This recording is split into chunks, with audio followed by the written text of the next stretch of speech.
of the 3 World Trade Center towers in New York City on September 11, 2001, and a whole lot more. This is 9/11 Freefall. I'm Bernie Suarez here with Andy Steele, coming to you on shortwave radio, courtesy WWCR. Welcome, everybody, to the 9/11 Freefall program. This is a program committed to the science and the scientific evidence surrounding the events of 9/11. We're here to expose the official story, and we're here to bring attention to an organization called Architects and Engineers for 9/11 Truth, a nonprofit organization dedicated to the pursuit of academic truth with respect to the events of 9/11. And my partner is Andy Steele here. Andy, welcome to the show. Tell us a little more about Architects and Engineers. This is our fourth show today, and we are representing a really great group called Architects and Engineers for 9/11 Truth, a group of dedicated professionals, currently over 1,700 architects and engineers and thousands upon thousands of other supporters who are calling for a real investigation of what brought down the Twin Towers and World Trade Center 7. So we're bringing attention to them, their great efforts, and how you can be a part of that team. Exactly, and again, that's Architects and Engineers for 9/11 Truth, a nonprofit organization made up of volunteers who have gotten together since 2007. It was pioneered by Richard Gage, a member of AIA, which is the American Institute of Architects, and he's up there in San Francisco, a licensed architect, and he's dedicated his life to this effort. And for those of you listening to us, you go ahead and go to ae911truth.org, and that is the organization that is doing all this. And Andy, it's special to be part of the effort of Architects and Engineers and the battle for truth going on right now with regards to 9/11 science. Well, you're right about that. And, you talk about, Richard dedicating his life. He's hard at work right now with the Experts Speak Out tour. But I ask this, once you learn this evidence, once you then realize the real situation, what really happened to these buildings on September 11th and their implications, how can you not dedicate your life to that? Who speaks for the dead and who speaks for those nearly 3,000 victims on that day? And that's what this organization is about. And we, like I said before, we have lots of members, but we need more. We need more people out in the streets bringing our information to the masses.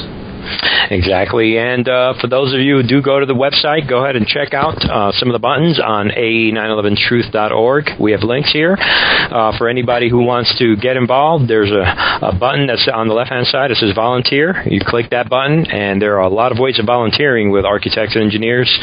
If you want to make a difference in this battle for truth, get involved. Go to that site and click there. There's also other opportunities. If you click on the site, there's a lot of information. There's an evidence page. You can check out some of the evidence that has been gathered by this organization, some of the work that's been done. There's different buttons for media and take action, and you can click on these. Go ahead and look and see what kind of work has been done in the past, including several documentary films, one which we mentioned now that is going nationwide right now, a 30-city tour of 9/11 explosive evidence. Experts speak out. But on the site, you'll also see some of the films that have been put together in the past, including a Blueprint for Truth and other work here. So go ahead and go to the site and support AE911 Truth in any way you can in this effort for truth. Now, Andy, we talked a little bit about the tour that's going on, and we'll give our audience a little update on that. This is a 30-city tour of the latest, the final version, the final edition of 9/11 Explosive Evidence. Experts Speak Out, with a lot of experts talking about the evidence of 9/11, the evidence pointing to the destruction of the World Trade Center towers, buildings 1, 2, and 7, which many are not familiar, that there is a third tower called World Trade Center 7, a 47-story building that also came down that building on that day at 5:20 p.m. So in this film experts are speaking about the hard evidence that points towards controlled demolition on all 3 towers. That tour, for those of you listening, culminates on Monday, July. The last 2 days of the tour is Monday, July 9th, coming up in Alameda, California. And that will then end on Wednesday, July 11th in San Francisco. So if our listeners go to the site and click on the map there in the center that says 9/11 Expert Speak Out Tour 2012, you'll see more information on that.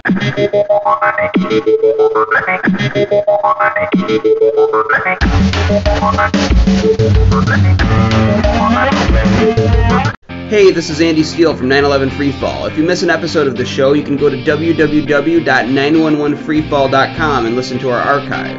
Also, if you want to volunteer for Architects and Engineers for 9/11 Truth, you can click the volunteer button on the left side of the page. If you don't have the internet but want to be part of the team, you can call us at 510-292-4515. That's 510-292-4515. The line is open 24/7. Remember, don't be afraid to speak the truth, because the power of truth is greater than the power of the lie. Well, we want to recap what we talked about last week. And last week we kind of took a tour and we started with some of the basics, which I feel is very important when it comes to understanding what happened on September 11th. When you talk about the science and being able to reproduce the science, and we talk about what is truth, essentially? A question that has been asked for many, many years and decades and millennium. People have always asked, what is truth? One of the things that every person hearing me has to take into consideration when we're dealing with science and when we're dealing with physical evidence is the topic of the scientific method. So we went over that last week. And again, for those that weren't with us, we talked a little bit about the scientific method, which represents the rules of science that must be abided by in order to make valid claims in the scientific community. And I feel that that's the most important issue to start with. Without an understanding of the importance of the scientific method, everything else is just claims. Scientific method starts with asking questions. Everyone's got to ask questions. And what we see here in 9/11 is that anyone who asks questions is considered a lunatic or unpatriotic. And that's, ironically, that is the first step in the scientific method. And then we talked about how we then have to go ahead and do background research.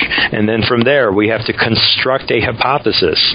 And then from there, we have to test that hypothesis with actual experiments. Those experiments have data, and we have an obligation to save that data and to show that data to the scientific community as we make our claims. And when that data is analyzed, you look at the results, and from that analysis of the data and these experiments, we can come up with a conclusion. And the conclusion will either prove that the hypothesis, the original hypothesis, was either true or it was false or it was partially true, in which case, whether it's false or partially true, you have to start all over again. You have to rethink what you thought, do it again, find out what the process needs to be improved so that you can make a stronger claim. And what we see with the NIST, that's the National Institute of Standards and Technology, a process that involved essentially all the claims of the official story are grounded in computer model experiments and computer model simulations, actually. They're not even experiments. They're simulations generated by computer model. Computers are nothing more than data put into a computer by programmers, zeros and ones, and it is not science. You can only project what you think is going to happen, but when your computer models don't have data that you can can show to the world because you passed a National Construction Safety Act that allows you to get around the scientific method that puts a dent into your claims. Well, you're absolutely right. And we talked a lot about we talked last week about how this Safety Act had basically allowed NIST to deny the information that they used to construct their computer models, and citing public safety without any real explanation of how this would jeopardize public safety. Again, the National Construction Safety Act is just provided a nice little loophole for the NIST to essentially hide their data. And I want to let our audience know that the AE 9/11 Truth and the 9/11 Truth movement and the work that has been done so far will never, ever be concealed, and it will never be hidden from the general public. We want everyone to see the results of the science. So we have two arguments. One is showing their results. The other one, passed a law so that they don't have to show you the results. I think anybody listening to this program can at least step back and look at that and make up their own mind as to what is truth. So with the scientific method, of course, we are required to show our experiments and our data, and if we don't do that, we're violating the rules of the game, and that means you're out. So one cannot proceed from that point on with an argument that does not abide by the rules. Andy, I think you probably agree that if we were playing baseball right now, and you throw me the ball, and I hit the ball, I don't think you would allow me to run straight to second base without touching first base first. I think the batter would be out or something. We'd have to check with umpires and all that. Or if you're playing football, you can't just drop a pass and then just go ahead and pick it up again and run. It's a drop pass. So every game has a rule, and science in many ways is a game, and it is a process, and it has rules. And of course, we exposed that last week. So this week, before we go any further, Andy, what I'm going to do is I'm going to take a moment. Let's take a moment of silence right now for the victims of 9/11 who died on that day. We want to make this something that we do all the time, and we're going to take 10 seconds right now to remember the families and their victims.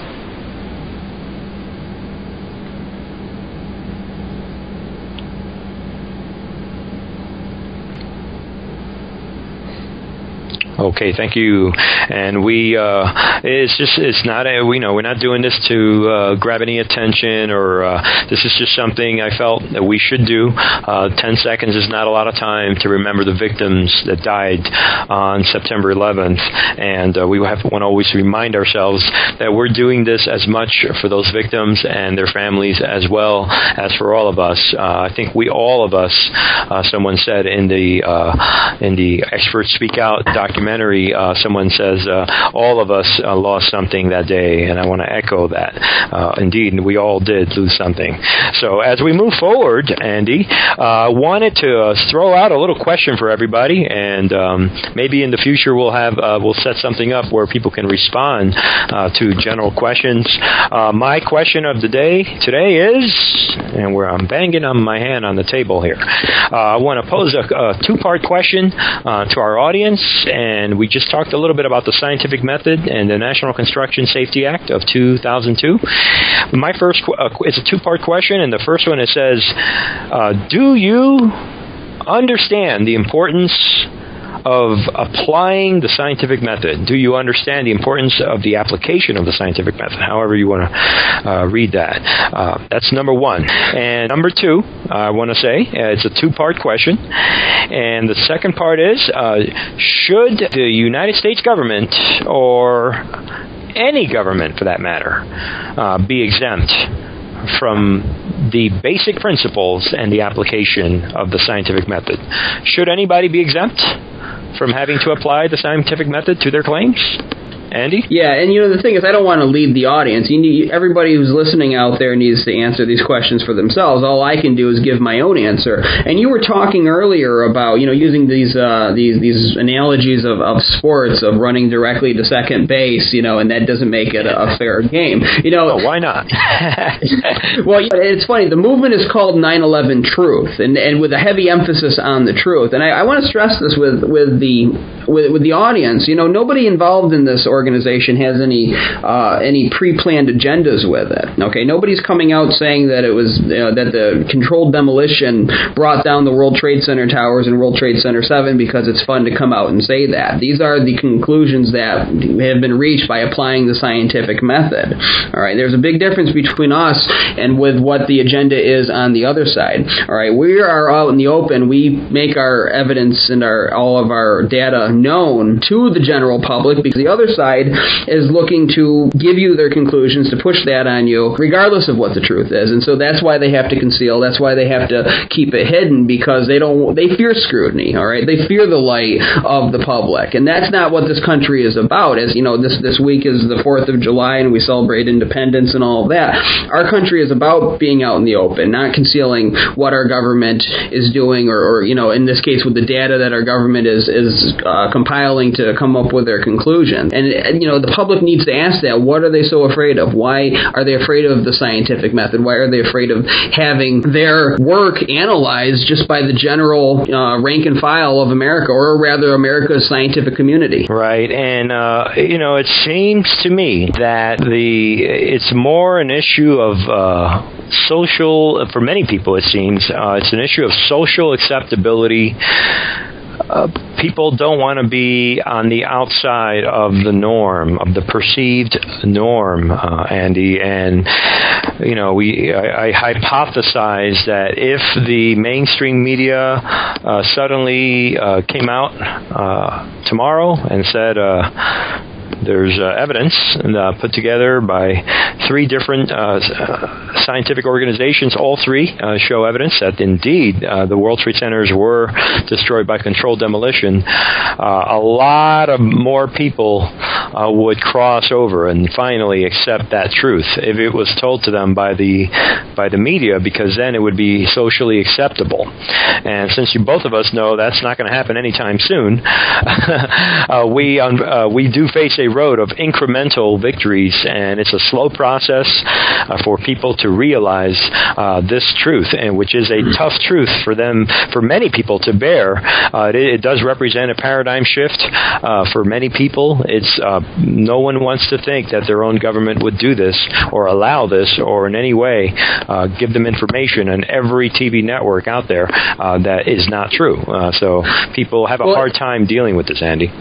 Yeah, it is. And you know what I challenge the public to do, and I think this is a big part of overcoming this hurdle, is redefining how you think of America. And a great disservice that's done to us as we're growing up is how we learn history and how we learn civics. And we've kind of come up with this idea of America being defined by wars we've won or things that the president did at a certain time. But really, the way I look at America, I don't look at the president as representative of America. I mean, he's the servant that we appoint to do a job for us, all right? But thinking that these people in the White House or the people in Congress or people at NIST as representing the United States, to me is like thinking of the guy at the DMV as representing the United States, all right? If the guy at the DMV was accused of a crime, did something really horrible, you would want to see him be punished for that. So people think that acknowledging these truths, that acknowledging a crime, and again, AE 9/11 Truth doesn't get into accusations, but there is a lot of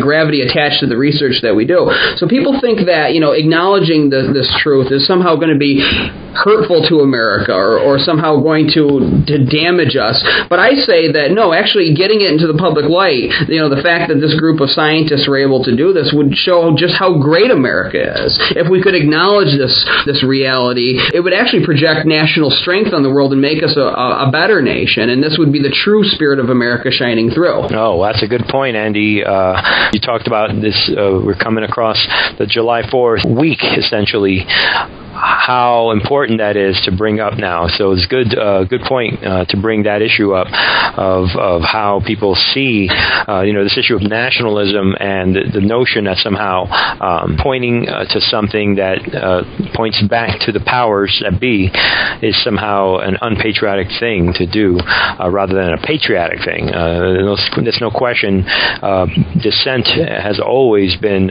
patriotic. That is, it is necessary, as the founding fathers would always we say.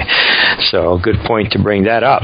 So those are the questions of today. So do you understand the importance of applying the scientific method, and should the U.S. government or any government be exempt from the application of the scientific method? Well, I'm going to give you my answer, Andy. The answers here is, do you understand the importance of scientific method? The answer is yes, I understand it. And no government, especially a government, should be exempt from having to apply the scientific method. So I'm going out on a limb there. There you go. That's my position for the record, but that's just me. Now, what we're going to do is we're going to turn over. We're going to see what we have for this week on the heels of that issue, and we're never going to be done with this. Anybody who knows me, I harp on the scientific method all the time, so I will be going back to that, and I really think it's important that everyone understand the National Construction Safety Act of 2002, people. This was the act that made it legal for the government, for NIST, or anyone else involved in this investigation to simply turn down a Freedom of Information request to release the data. They're able to just say no. And in science, no one should have that power to say no to documents and data and important experiments that prove their point. Because what we have is a lot of evidence for controlled demolition, overwhelming evidence, and we have no reason to believe that would not have been the first hypothesis to rule out, and that was never even entertained. They did not entertain explosions. We're going to talk a little bit about some testimonies. We're going to, if we have enough time, we're going to get into the NFPA 921. For those who don't know, that's a fire explosive investigation manual, and we're going to play some sound bites from a few people, and we're going to bring a lot of other things. But Andy, first thing, I want to present some new content this time, and what we have, I'm full of questions today, so I'm going to pose another question today for this week. And that question I have here is, what are the elements of an investigation of a crime? If you're investigating a crime, what do you have to do? What are the steps? What are the elements? What are the things that make it happen? What are the parts that are considered in the process of an investigation of a crime? So that is a question. We're going to answer that. So today I'm asking some questions, and I'm also providing some answers, my answers, but these answers are for everybody. So we've seen Andy, I'm sure you've seen some of the investigations on, they have the TV shows out there. I don't watch much or any TV nowadays, but I don't know, a lot of us have seen those crime scene investigation shows on TV. I know they have, are you familiar with any of these, Andy? Oh, I may have seen them on in the background. My television is not even plugged in at the moment. I'm talking about these shows on TV. We have forensic evidence and FBI files, or whatever these shows are. My point of all this, Andy, even in those shows, they show you how it's done. They gather the forensic evidence, and they gather everything, and they put it all into pieces. They put the pieces together. They work on it. They gather testimonies, and they gather physical evidence, and whether it's blood stains or hair samples or cat's hairs, rubber residue, or whatever, paint chips, you name it. Everybody grabs evidence, and then you go to work. And my question, what are the elements of an investigation of a crime? Well, I'm going to suggest you want to gather forensic evidence, and that evidence is going to come in all kinds of parts. There's no limit. But certainly, in this case, we're looking at physical evidence. We're looking at video recorded evidence. We want to look at audio evidence. Anybody recorded anything when the crime was happening? Are there any eyewitnesses? Is anybody talking? Are there any documents that have been released? Any key witnesses or anything? Above and beyond that, there may be a few other things you can throw in there, but that kind of covers a lot of it. If not most of it, you can put everything under a category. You have documents and items. And, this week we want to talk a little bit. I'm big about key eyewitnesses. What can I say? I want to focus. I know we're going to be talking a lot about evidence over the next few weeks. And we'd love to get more and more experts on, but today, right here, right now, we're going to talk about an eyewitness, a gentleman by the name of Barry Jennings. I want to take a few minutes to talk about him a little bit.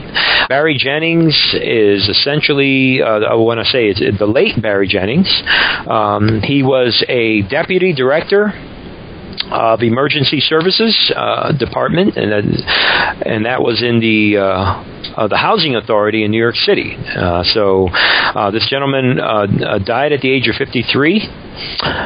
He died back in August of 2008, a somewhat mysterious death, but we're not going to focus on that so much right now. We're going to focus on some of the things that he had to say, and the reason why it is very important what he had to say is that Mr. Barry Jennings, our Deputy Director of Emergency Services Department, was, Andy, he was right there inside of Building 7, the World Trade Center 7, on the morning of the fiasco, obviously, of the morning of 9/11.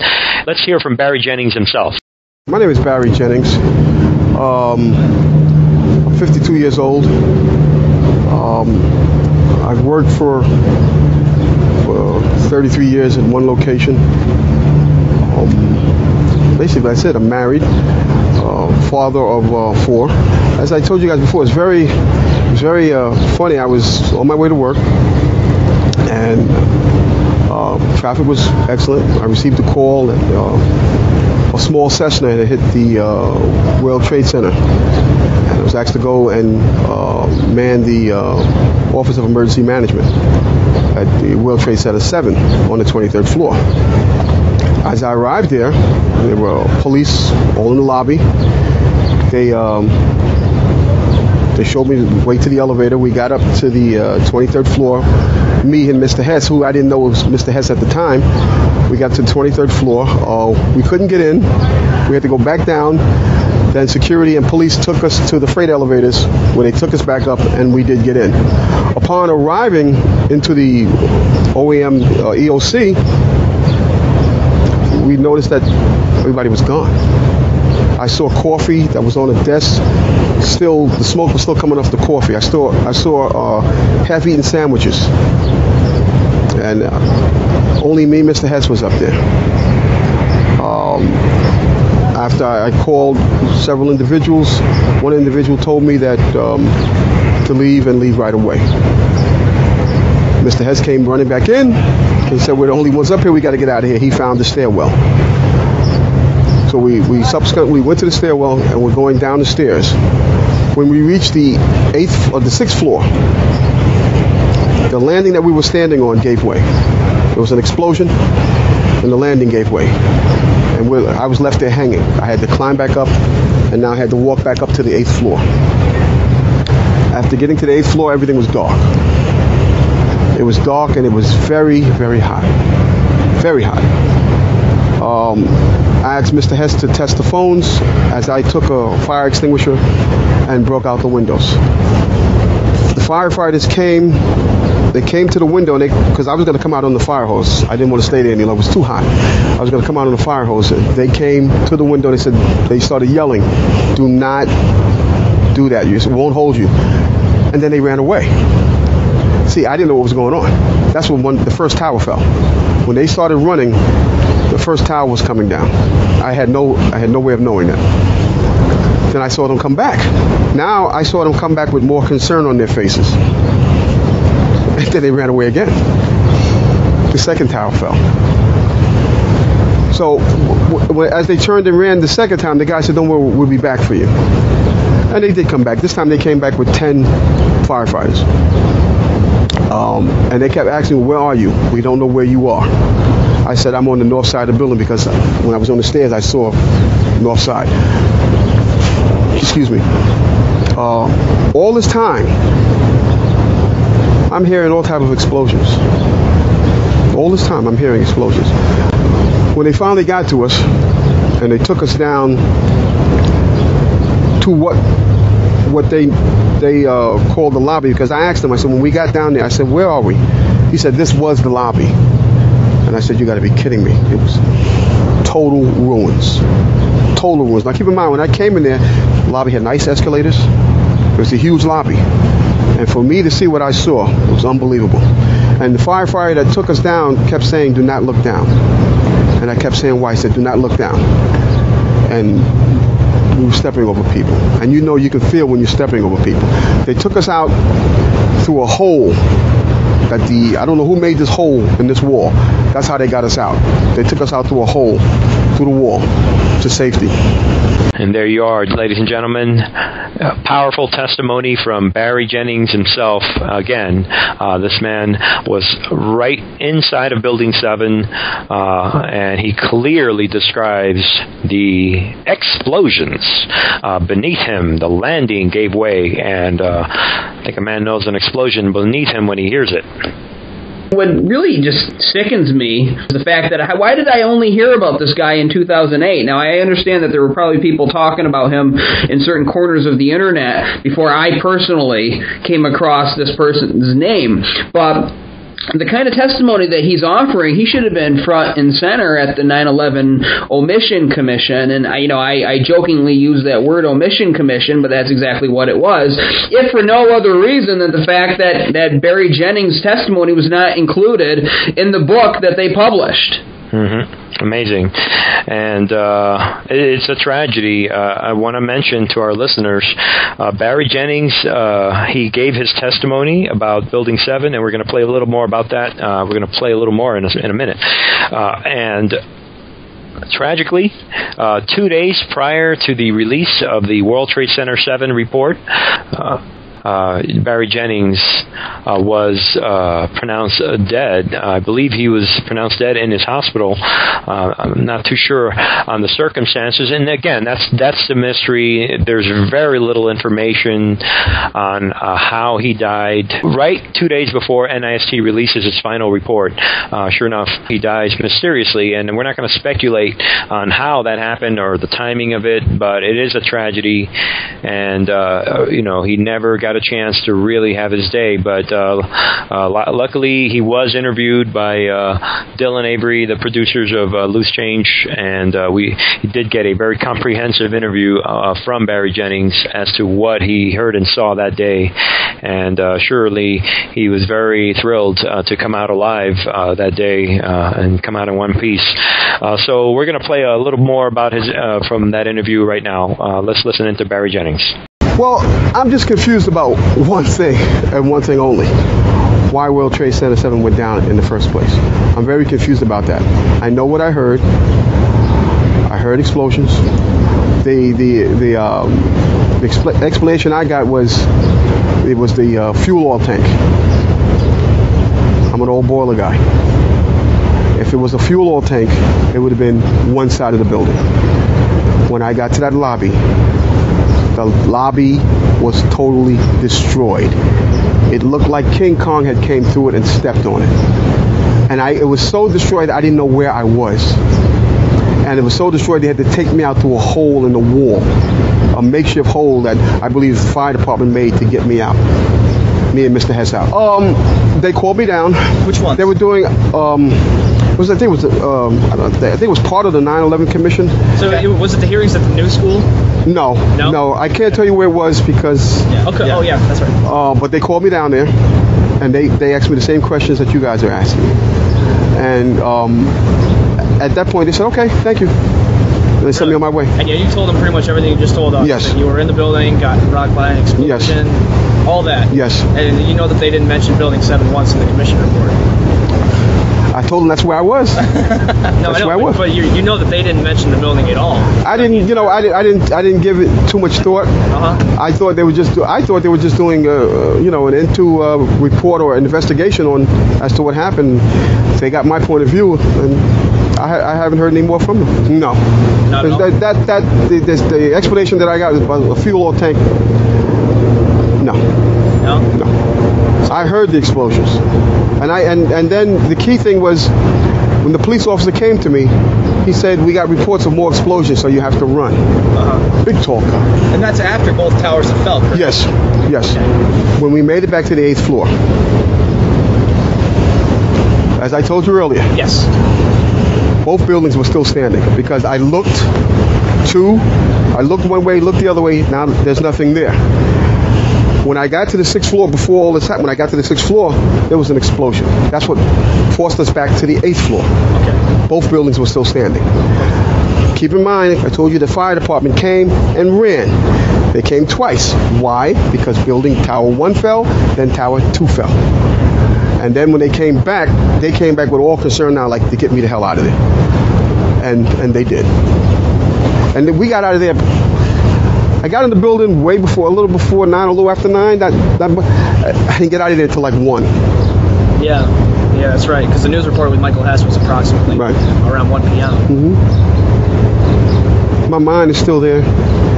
You know, that day I'll never forget. And the explanations that were given to me is totally unacceptable. Totally unacceptable. Because as I stated, I was there. I lived it. I lived through it. Actually, I thought I was going to die that day. Because me and Michael Hess did get on our knees and start praying when we saw that there was nobody coming, there was no hope. We did get on our knees and start praying. And then there was the fireman that shined the light and says, anybody in here? Those are the sweetest words I ever heard. Is there anybody in here? And I, at that time, I told Mike, I said, Mike, you better get under the desk and pray to who you're going to pray to, because I'm going to pray to who I'm going to pray to, because it doesn't look like we're going to make it. And that's when that fireman came and saved our lives. And it wasn't until some years later that I testified in front of them. It was very, to tell you, it was very scary, because they looked like very important people that were questioning me about certain things. And, I don't know if they liked the answers I gave. I could care less. I gave my account of it, the truth, and that was it. And to my surprise, I was back in the office. Secretaries and things that were cleaning me up, I was disheveled. I even started crying because of the lives that were lost, and I was lucky enough to get out of there. When I got home, I sat down in front of the TV, and my wife said, "Why do you keep watching this? Why do you keep?" I couldn't stop watching it, and that's when I found out Building 7 came down. I was so surprised, and I'm saying to myself, "Why did that building come down?" And I knew why it came down, because of the explosions. And it was no fuel oil tanks. Barry Jennings, in his own words, and I'm really struck by some of those words. Some of the ones that really come to mind is all this time I'm hearing all sorts of explosions, all kinds of explosions. Amazing. He also talks about how both buildings were still standing after dealing with these multiple explosions. He confirmed both buildings, quote, both buildings were still standing, unquote. So powerful stuff indeed. So, Andy, we want to keep going here. I wanted to introduce some other information on another witness, but I also want to answer the question. I say, why are we playing Barry Jennings? And the reason we're playing this testimony from Barry Jennings is because it backs up and it fortifies the forensic evidence that is established with regards to the demolition of the 3 buildings. His testimony confirms what we already know scientifically. Well, you're right, and Barry Jennings should be a household name, at least for anybody that that investigates 9/11. But just for your average person, and this is a name that needs to be spread, that needs to be put in newspapers. So I encourage everybody, Google Barry Jennings, learn more about him. Don't just base it on this broadcast, but learn your own information and write editorials. Write to your local newspaper people and get this name to be out into the mainstream, quote unquote, because this is somebody that needs to, even though he's no longer with us, his testimony needs to be out there before the public eye. Absolutely, and that brings me to mind, we want to try and get one of our volunteer team leaders, Dave Schlesinger. Hopefully we could get him on the show soon. I'm going to try and get him on here next week, and he's one individual that has actually done a lot of work to keep Barry Jennings in the minds of the people and to get his name out there. So I'm looking forward to that. Hopefully we can get Dave Schlesinger on and to talk a little bit about his personal effort that he's done, and it's quite an effort. I was quite impressed to hear. his outreach dedicated to the memory of Mr. Barry Jennings. So we'll get him on. So another individual, we were going over some sound bites. There's an individual named Scott Forbes, ladies and gentlemen. He was an IT worker at the World Trade Center, and he gave his testimony to the BBC, and his testimony is quite striking. This gentleman describes how the day before 9/11, that Sunday, I guess it'll be a day and a half before that whole weekend, there was indeed what he says was a 30 hours of power down. He says a period overall of 30 hours of no power in the World Trade Center tower that he worked in, and during that power down, he describes how none of the security cameras would work. There was no way it would work, and he definitely he talks about a lot of things. Let's go ahead and go to that tape here. Let's play a little bit from Scott Forbes. Okay, I worked in the World Trade Center from 98 until 9/11 in 2001. My interest in the whole issue of a conspiracy for 9/11 is based on fact, that there was a power down in the South Tower on the weekend of the 8th and 9th of September. I worked on it. I was in the tower at the time, so I know for a fact it occurred along with many colleagues. I was at home on the day of 9/11, witnessing the events from my apartment because of the requirement to work on the weekend prior to 9/11. I was sitting in my chair having coffee, and I heard a noise which sounded to me like a very heavy truck hitting a bump in the road and like bouncing. So the noise was like bum bum bum bum like that. So I got up and went to the window and looked between the Venetian blinds down to the road, and there was nothing. So then I just looked up, and in the North Tower I saw smoke coming out from a high floor. At this point I was hanging out of my bedroom window. I'd pulled the window up and the blinds, and I was hanging out of the window on the phone, and from the corner of my eye to my right I saw the plane coming in, the second plane. It came in from over New Jersey, Staten Island way, and it came almost entirely across the Statue of Liberty, quite an angle, into the tower, and it was coming down as well. I saw the South Tower go down just before 10 a.m. I didn't believe it. I didn't believe my eyes. It looked like a fantasy film. What I saw was the building crumbling. Like sand. I remember thinking it looked like sand, and instinctively the thought went through my head, well, what did we do at the weekend? I didn't believe my eyes, and I didn't understand it either. And within 25 seconds, where our offices had stood, there was just air and smoke. So we worked on the Saturday morning, shutting everything down, handed over to the Port Authority, and it was handed back to us on the Sunday afternoon. So there was a period of probably 30 hours where there was no power. Right, and it wouldn't have just have affected camera security, it would have affected all the secure systems on doors for either key locks or security badges and so on. To undo them, they weren't working because they're all powered by electricity, so there was no power, there was no backup system, therefore they were all open. In retrospect, of course, looking back, you think about everything that went on.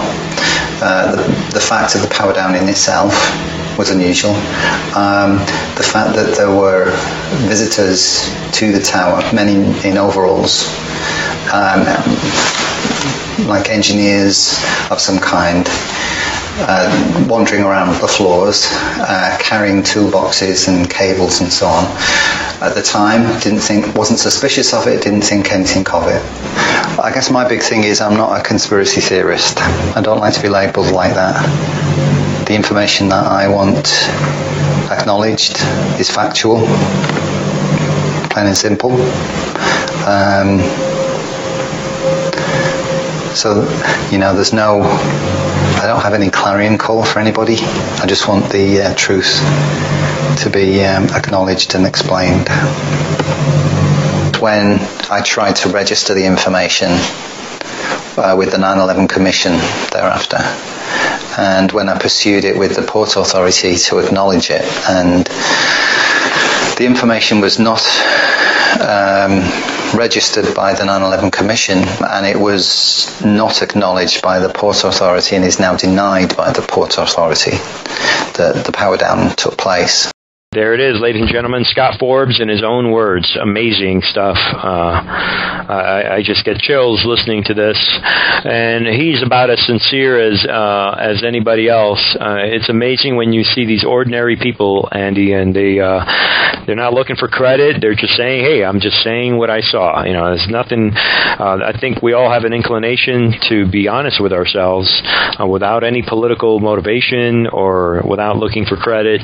Just say what you saw. And amazing words when he describes in his own eye how he couldn't believe his own eyes, and he says, quote, "What I saw was the building crumbling like sand," end quote.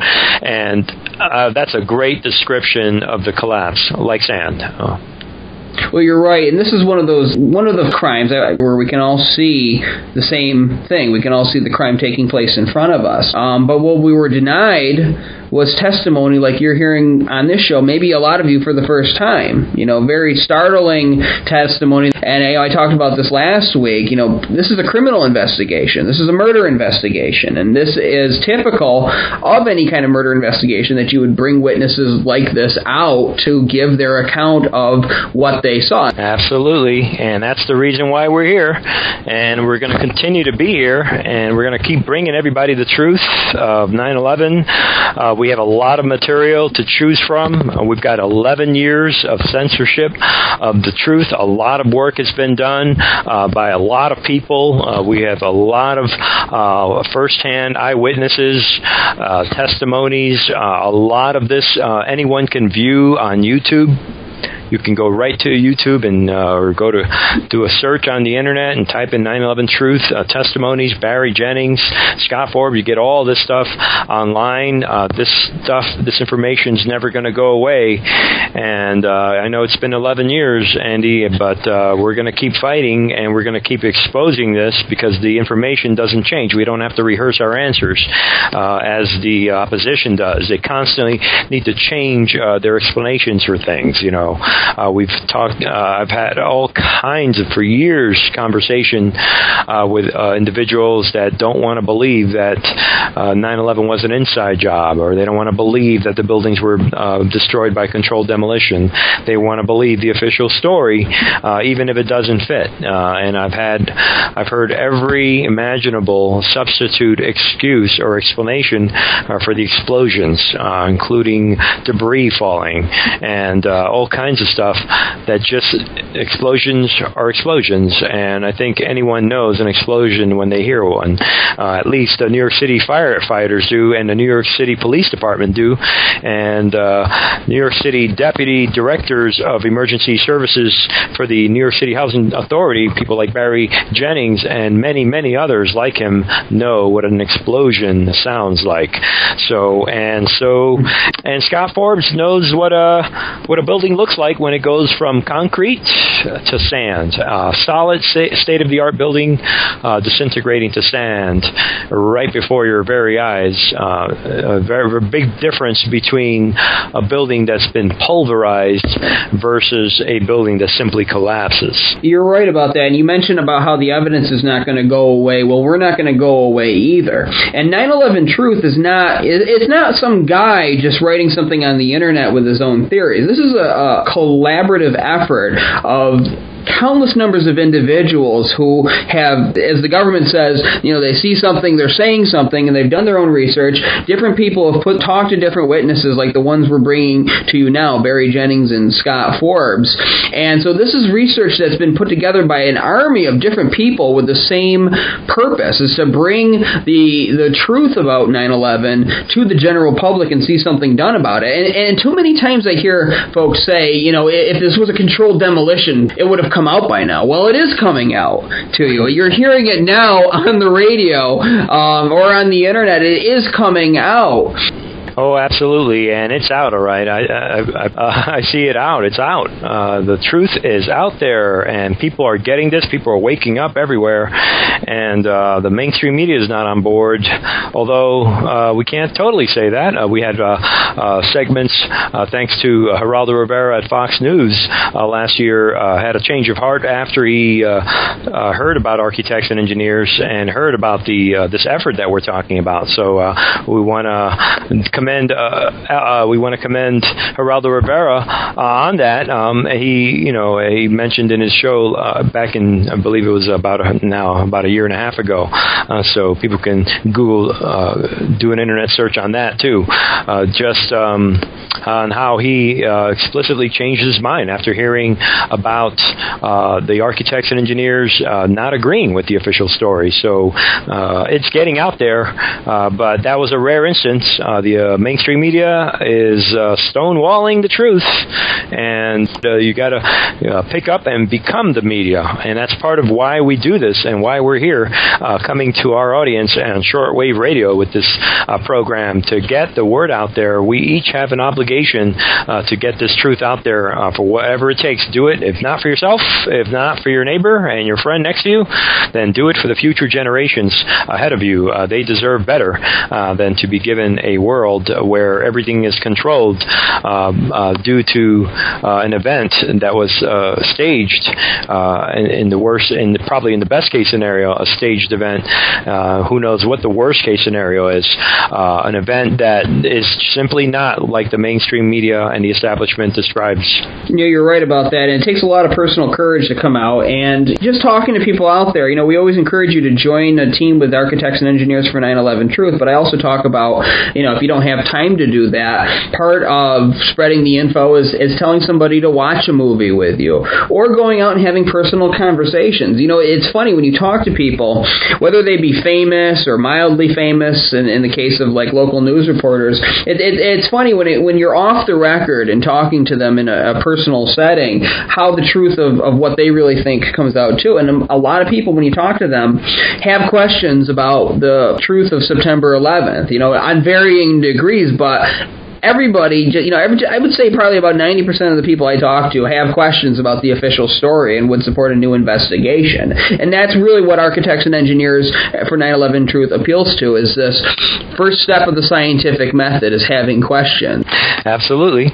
And so I think we have enough time on our last segment. What we'll do is I wanted to talk about there's someone out there who agrees with us and also thinks that this investigation was not done properly. And this person that I'm about to talk about offered a quote, and I'm going to quote him. He says, quote, "This was the most incompetent investigation of all time."